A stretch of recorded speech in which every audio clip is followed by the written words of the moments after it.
Well, joining us now from Taipei is the international finance specialist, Ross Feingold, who's also former Asia chairman of Republicans Abroad.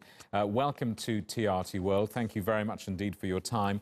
First of all, how much of an impact will China's tariffs have on US sales inside the country?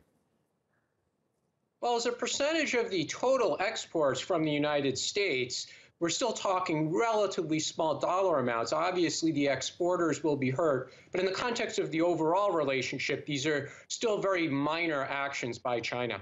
And the flip side, what about the impact of the Trump tariffs on China?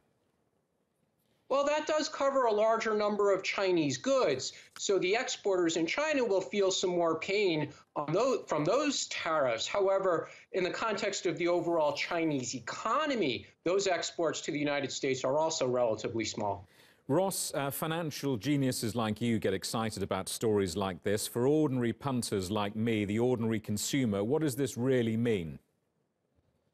Well, again, it could mean that some products will cost more money at the retail level if these costs of higher tariffs get passed along to consumers like us.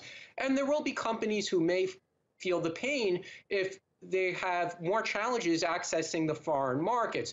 But as with any punting, we're always looking towards the future, and not just what the tariffs are today, but what is the potential for more tariffs on a larger number of goods over the coming months. And that's really what we should be watching out for. Well, let's examine that then. Could this escalate into something more? And if so, what? What else might be affected?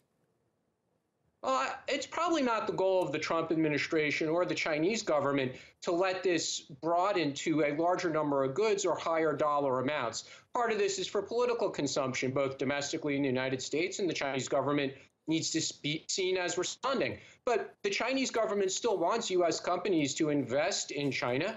And part of the concerns of the Trump administration are the restrictions imposed on U.S. investment rather than the goods from China that come into the United States. So we have to keep in mind what the goals of the parties are, and actually the goals are fairly aligned. Ross Feingold, good to talk to you. Thank you very much for your time. Ross Feingold joining us from Taipei.